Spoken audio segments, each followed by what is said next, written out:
Je vous remercie de m'avoir convié pour parler de réadaptation fonctionnelle aujourd'hui. On va s'intéresser donc, comme le disait le docteur Poli, à ce qui se passe une fois que l'atteinte fonctionnelle est avérée. Je vais vous montrer d'abord un petit film en introduction qui va vous rappeler un petit peu les conséquences que l'atteinte périphérique va avoir pour les patients.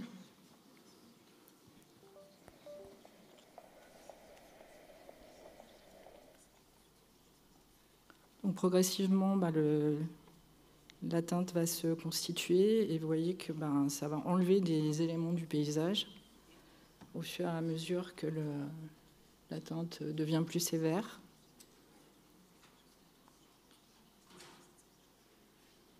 Jusqu'à ce qu'elle soit vraiment très occultante.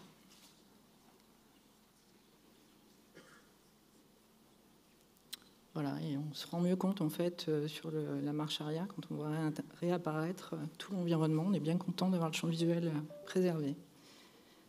Donc concrètement, qu'est-ce qui se passe quand on a un déficit périphérique?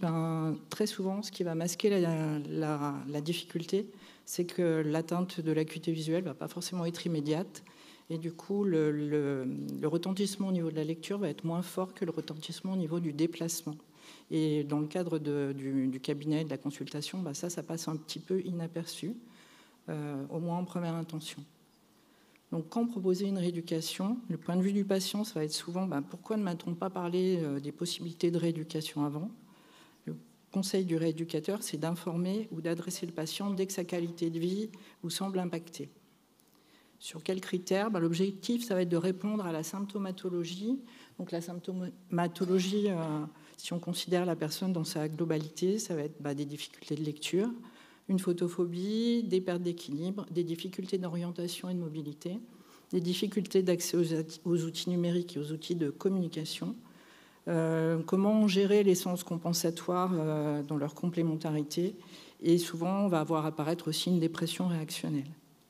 On va essayer de répondre à tout ça au cours de la rééducation. Difficulté de lecture, ça c'est le point phare de l'orthopsie. On va amener déjà une mobilisation plus dynamique du regard, puisque comme on a un champ qui est très fermé, ça va demander une grosse exploration de l'environnement. Donc il faut que tout ce qui concerne la motricité conjuguée, les saccades, poursuites et la fixation soit bien géré et non douloureux. Donc il y aura du travail là-dessus. Il y aura aussi du travail au niveau de la prise en compte des difficultés de convergence. Qui dit champ rétréci dit un moins bon contrôle en fait de tout ce qui est insuffisance de convergence, et ça ne va pas répondre à la rééducation de vision binoculaire comme chez les personnes qui ont un champ visuel préservé. On va souvent être obligé de prismer en première intention pour amener un confort au niveau de la lecture, au niveau de la vision de près. On va aussi amener le choix d'aide optique. Alors les aides optiques, ce n'est pas juste la loupe très classique telle qu'on la connaît, ça va être aussi beaucoup d'éléments que je vous présente en partie ici. Vous avez en haut des loupes de poche, vous avez au milieu une loupe réglette qui est très utile quand le champ est petit pour améliorer les retours à la ligne. Et vous avez en bas des loupes qui se posent, qui vont amener plus de contraste. En fait, comme le champ est petit, on va essayer de ne pas trop grossir pour ne pas enlever trop de caractère à la fois, mais plus de jouer sur l'appréciation des contrastes pour préserver la vision. Et en troisième point, vous voyez que j'ai marqué réapprentissage de la lecture syllabique, puisque quand on a un champ rétréci, ce qui se passe, c'est ce qu'on a ici, on a une perte de la vision globale. Donc tout ce qui est gestion de la lecture est beaucoup plus fatigant en fait, même si l'acuité est préservée. Vous voyez que les retours à la ligne ne sont pas très simples. Et reconnaître des mots de la manière dont c'est présenté ici n'est pas toujours chose aisée. On perd souvent le sens de ce qu'on est en train de lire. Pour ce qui concerne la photophobie, j'ai renoté l'importance de la réfraction. C'est vrai qu'on considère quelquefois que sur des yeux qui ont une vision basse, c'est pas tellement la peine de passer du temps sur la réfraction, qu'il n'y a pas de gain. Or, en fait, on a constaté en réadaptation fonctionnelle que même un gain de contraste est très important pour le patient. Donc on va, au contraire, nous passer beaucoup de temps avec des essais d'aide optique, enfin des essais de réfractifs, et quitte même à les faire essayer en salle d'attente et faire des exercices un peu moins traditionnels que ce qu'on fait en consultation, c'est-à-dire faire marcher les gens avec les lunettes d'essai, ce genre de choses, pour vraiment vérifier la validité de notre réfraction. La deuxième chose, ça va être l'amélioration des contrastes par la filtration spécifique. Vous avez sur la gauche des couleurs assez classiques sur le plan des lunettes solaires, du gris en haut, du gris vert au milieu et du marron en bas. Et sur le côté droit, des teintes un peu moins traditionnelles, avec en haut à droite une teinte un peu rose qui marche pas mal chez les sujets migraineux, ou des teintes un peu plus spécifiques qui vont tirer sur le jaune ou les tons jaune orangé.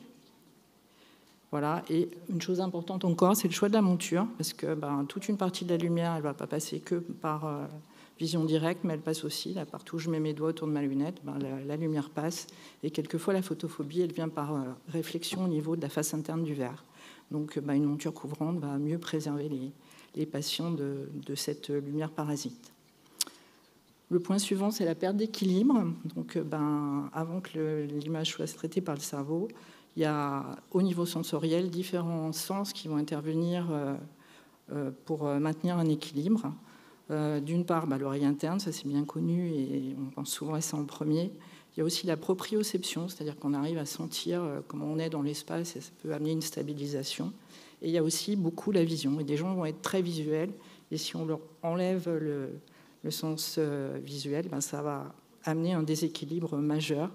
Donc on va essayer de les aider à réinvestir le corps différemment, à retrouver des repères spatiaux et on va encourager la représentation mentale de l'espace, c'est-à-dire si vous faites l'expérience de fermer les yeux et que je vous dis la caméra est en haut, tout le monde s'imagine bien ce que c'est. Si je vous la montre du doigt et que je vous dis c'est là, vous n'avez pas de représentation mentale de ce qui se passe. Donc ça, il faut encourager aussi le fait de décrire de manière précise l'environnement. Pour ce qui concerne les difficultés d'orientation et mobilité, on l'a évoqué, il y a une altération du champ visuel qui va être plus ou moins importante, qui va avoir un impact dans plein de situations du quotidien. On pense bien sûr au déplacement dans la rue, mais ça concerne aussi le domicile. C'est-à-dire que si votre conjoint laisse la porte du lave-vaisselle ouverte et que vous avez un déficit dans le bain de votre champ visuel, vous allez allègrement buter dedans si vous ne prêtez pas attention. Voilà, c'est un exemple, mais ça veut bien dire ce que ça veut dire. Autre chose que j'ai un peu mis en exergue là sur ce document, c'est la technique de guide. Voilà, bien penser à proposer votre aide en guidant le patient de la bonne manière quand vous allez le chercher en salle d'attente. Et la bonne manière, c'est de lui faire tenir votre bras, en fait, pour qu'il puisse sentir les différences de dénivelé. Et le fait d'être devant lui va le protéger. En fait, si vous le poussez, c'est pas du tout pareil. Vous l'emmenez face au danger. Alors que s'il est derrière vous, c'est beaucoup plus facile pour lui d'être en sécurité. Ensuite, il y a bien sûr tout ce que tout le monde connaît, la canne de détection, la canne longue blanche.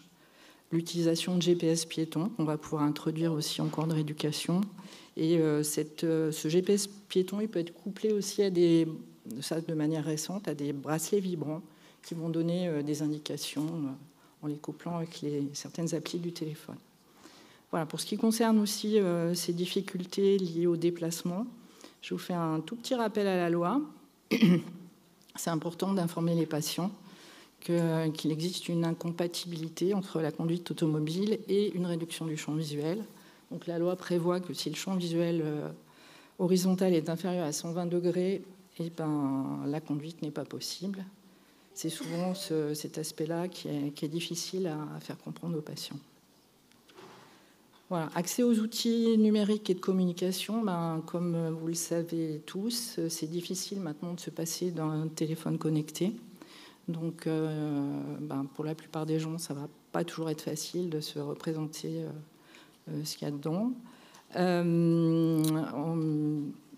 C'est important d'introduire différentes choses à ce niveau-là et de paramétrer les outils numériques pour qu'ils soient plus accessibles et éventuellement d'installer des applications facilitatrices. Alors, je vais vous montrer un petit exemple. Il y a deux choses que je vous ai citées là qui sont Signae et Be My Eye. La première, c'est un lecteur d'écran. Donc, vous photographiez votre document et l'application va vous le lire. Et la seconde, elle fait intervenir plus d'intelligence artificielle et elle va être plus descriptive. Je vous fais une petite démo. Le mois de juin 1918 sera celui de la victoire.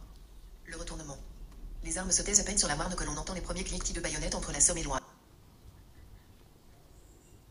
Panneau d'orientation murale dans un bâtiment. Le panneau est gris clair avec du texte noir et une flèche violette pointant vers la gauche.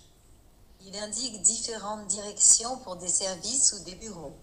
Voici le texte du panneau. Voilà, vous voyez que la première, elle va vous lire le texte brut. Alors c'est difficile de comprendre parce que la synthèse est réglée très vite. C'est un de mes collègues qui a atteint de glaucome et qui est utilisateur de synthèse vocale depuis très longtemps. Et vous voyez qu'il arrive à comprendre un débit de parole qui est extrêmement soutenu. Sur la deuxième application, vous voyez qu'il y a une partie descriptive d'abord de l'environnement avant qu'on vous nomme ce qui est écrit sur le panneau. Donc les deux peuvent être complémentaires ou utilisés indépendamment l'une de l'autre. Voilà, pour ce qui est de la gestion des sens compensatoires, on constate souvent que le sens perdu va prendre beaucoup de place en fait. Les gens vont focaliser sur ce qu'ils ont perdu sans prêter forcément attention à ce qu'ils peuvent mobiliser pour compenser ces difficultés-là.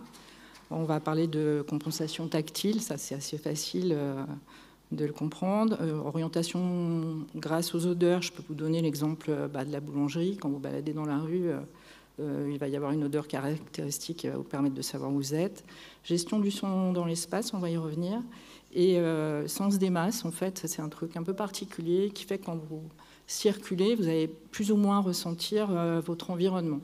Donc ça, c'est des choses qui se travaillent et sur lesquelles on peut interagir aussi par écolocalisation. Alors, je ne vais pas vous faire un cours là-dessus, ce n'est pas le propos, mais en tout cas, voilà, sachez que ça existe et que ça peut se travailler. On va revenir sur la gestion du son dans l'espace et avec ma collègue qui est orthophoniste, qui a devant elle là, une espèce de console sur laquelle elle peut gérer du son, un son d'ambiance et un son pur à côté. Et le but, c'est de retrouver un son sur un des haut-parleurs qui vont être autour du patient. Je vous montre une petite démo. Sur la première vidéo, le but, c'est de retrouver le bruit d'une voiture électrique parmi un bruit de circulation. Localiser la voiture électrique. Elle est à droite. Là. Ouais. Ah, elle est passée devant. Ouais. En fait, il faut me montrer le haut-parleur par lequel vous entendez la voiture électrique.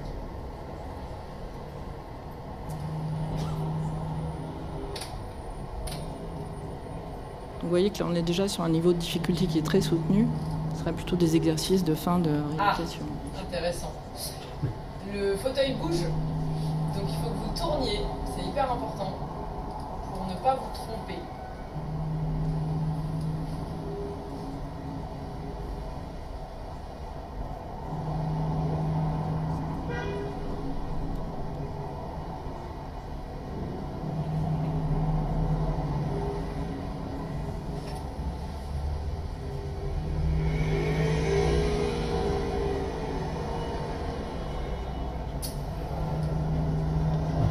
Oui, tu vois.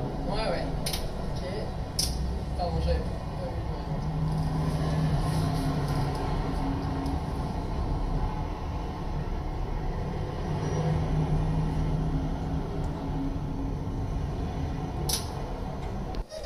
Le chat est là. Voilà, celle-ci est beaucoup plus facile. Il faut identifier le bruit d'un chat et le bruit de fond, c'est le bruit d'un sèche-cheveux.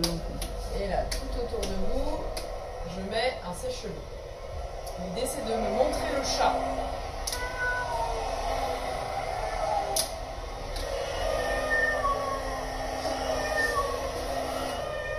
Ah ouais.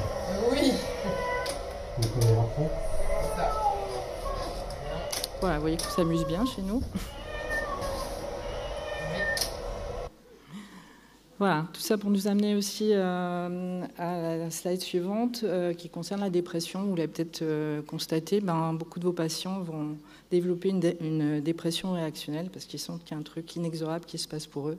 Donc on pourra aussi prendre en compte cette dimension et proposer un accompagnement qui va être soit en individuel, soit dans un groupe selon une thématique.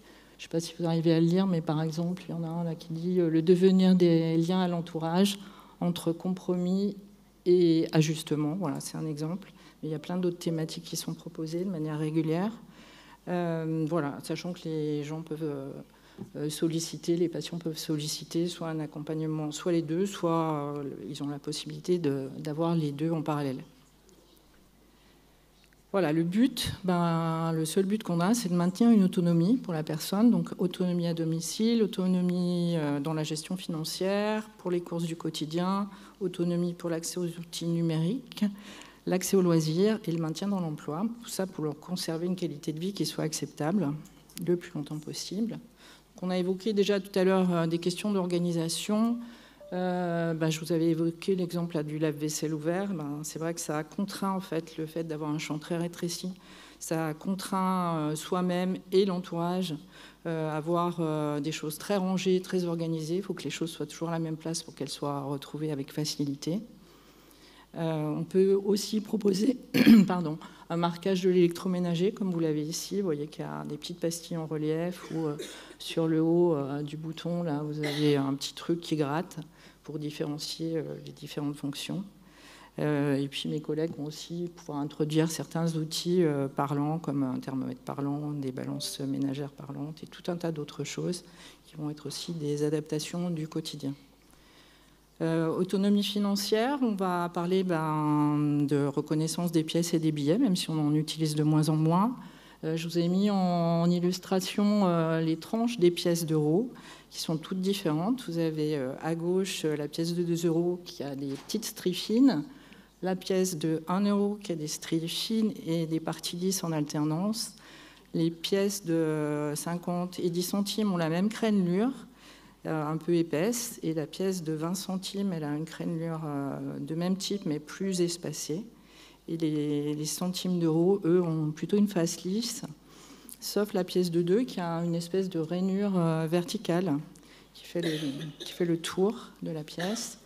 Voilà, on peut informer aussi les personnes qu'il existe des distributeurs sur lesquels on peut connecter un casque avec une prise jack. Et bien sûr, le paiement sans contact a beaucoup changé la vie des patients déficients visuels, comme celle de tout le monde d'ailleurs. Voilà, autonomie pour les courses, ça va être du conseil, choix de la loupe du téléphone, comme sur la photo, soit d'une loupe optique, comme on a vu tout à l'heure, soit les deux, puisque les deux ont leur utilité. L'utilisation des lecteurs de code barre et des QR codes est aussi encouragée. Gestion des outils numériques, l'apprentissage de la dactylo va être très facilitant, parce que si vous n'avez pas regardé vos doigts, ça vous permet de libérer votre regard pour regarder ce qui est devant vous. Donc ça va être un point important. Conseiller aussi éventuellement des enceintes connectées pour ne pas avoir à taper tout ce qu'on veut savoir d'informations Internet. Et on va parler aussi de l'apport de l'IA qui change beaucoup les choses au niveau de nos patients. Il y a beaucoup d'outils du quotidien qu'on va détourner en fait pour les proposer à nos patients. Je vous montre un exemple avec les lunettes Meta, qui sont des lunettes connectées qui intègrent une caméra. J'ai avec moi les nouvelles lunettes Meta de Ray-Ban et il y a une nouvelle fonction qui est arrivée en France depuis peu et qui est super utile, je vais vous montrer. Hé Meta, regarde et dis-moi ce que tu vois devant. Je vois un bâtiment avec une entrée et un parking devant. Hé Meta, de quel bâtiment s'agit-il d'après toi? Il semble s'agir d'un bâtiment commercial, peut-être un magasin ou un centre commercial. Hé Meta, regarde et dis-moi ce que tu vois devant moi. Je vois plusieurs types de légumes, notamment des pommes de terre, des oignons et des citrons.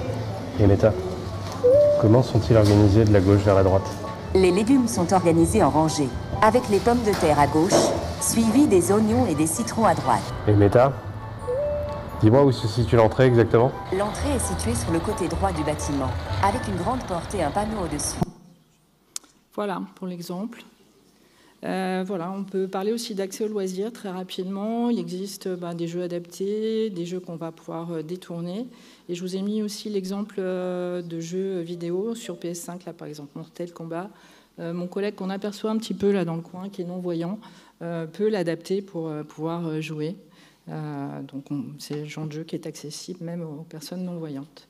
Voilà, maintien dans l'emploi, juste un mot, simplement pour dire que la rééducation peut faire partie intégrante de l'étude ergonomique d'un poste de travail, notamment quand une personne a beaucoup à circuler sur son entreprise, on peut être amené à conseiller ou à aider à la rééducation.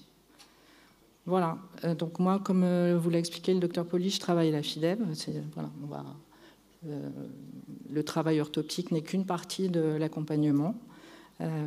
On va proposer on a différents services. On intervient sur tout Rhône-Alpes. On a l'aspect rééducation est géré par le SMR, donc, qui est un hôpital de jour pour la déficience sensorielle. Et on a aussi un service d'appui au maintien dans l'emploi qui est sur recommandation de la GFIP. Voilà, notre équipe est vaste, comme vous pouvez le voir.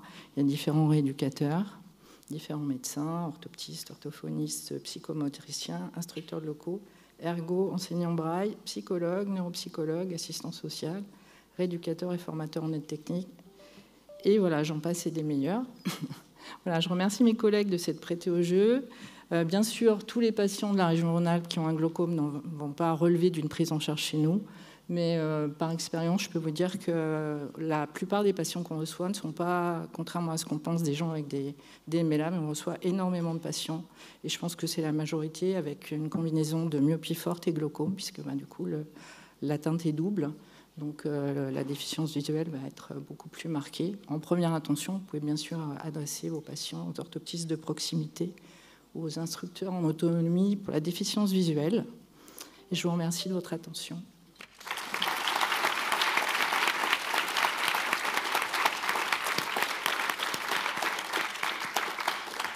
Un grand merci pour cette présentation. J'ai appris plein de choses, c'était vraiment intéressant.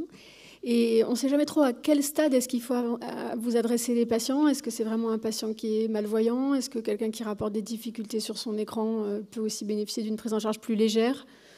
Alors, je pense qu'il faut déjà informer très tôt, qu'il peut y avoir une évolution, mais qu'il existe des possibilités de rééducation. Ça, je pense que c'est la première chose à dire. Et puis ensuite, essayer vraiment de juger de l'impact que ça va avoir sur la qualité de vie des gens. C'est vrai, quelquefois, on va recevoir des personnes à un stade assez précoce, mais où les bilans seront relativement légers, et on va simplement leur donner des conseils en leur disant revenez quand ça va moins bien. Voilà. Après, bien sûr, quand c'est un stade très avancé, les gens sont un peu au fond du trou et acculés à le faire. Et là, bien sûr, on a toute notre place. Mais voilà, ce qui est compliqué, c'est qu'il y a un centre, un SMR par région, donc ça draine énormément de gens et on ne va pas pouvoir accueillir tout le monde. Les rééducations, vous avez vu, il y a beaucoup de choses qui vont être prises en compte. Les rééducations sont très longues, ça va s'étaler souvent sur une année, voire un peu plus. Donc, on ne va pas libérer des places de manière fréquente. Donc, merci Céline de nous avoir ouvert les yeux vers quelque chose qu'on ne connaît pas bien. Alors, je profite aussi pour associer Christine Dumas, qui doit être peut-être dans la salle, puisqu'elle fait le recrutement des patients en FIDEV, et on a la chance, grâce à Samy Bounetta dans le service, de débuter la sélection des patients pour la rééducation FIDEV. Moi, j'avais une question sur la conduite automobile. Oui. La semaine dernière, j'ai eu un patient que j'avais opéré de glaucome il n'y a pas très longtemps, qui a été convoqué à la préfecture de police pour un examen ophtalmologique. Donc, il est venu me voir un petit peu furieux, un peu suspicieux, en me disant « Mais vous m'avez dénoncé à la force publique ». Je dis « Sûrement pas, c'est pas mon style ». Et je voulais savoir que vous précisiez un petit peu ce qu'on a droit de dire aux patients en tant que médecin ou en tant qu'encadrant, qu'on a le droit de dire aux patients qui n'a pas les capacités de conduire, et est-ce qu'on a le droit de lui interdire de conduire, et qu'est-ce qu'il en est de ces procédures un peu particulières faites par la préfecture de police Après, moi, je ne peux pas vous dire qui doit dénoncer, entre guillemets, mais c'est important pour vous de prévenir le patient que la réduction de son champ va être une infraction à la loi.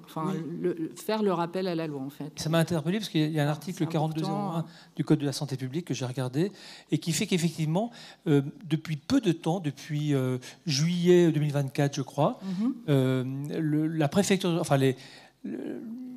l'encadrement public a droit de convoquer des patients lorsqu'ils ont un doute. Alors c'est surprenant parce que ce patient un glaucome avait été opéré et il s'est demandé si c'est pas l'hôpital qui avait envoyé, qui l'avait dénoncé. Mais en tout cas, la loi a changé depuis environ 1 an. Et dans d'autres pays, on a des examens systématiques d'aptitude à la conduite. Et visiblement, on sent, en France, on commence à passer dans ça avec une méthode un peu surprenante. Juste pour rebondir, je pense que c'est important dans nos dossiers médicaux de marquer « j'ai prévenu le patient qu'il n'avait plus le droit de conduire ». Ça, je pense qu'il faut se protéger comme ça, c'est indispensable.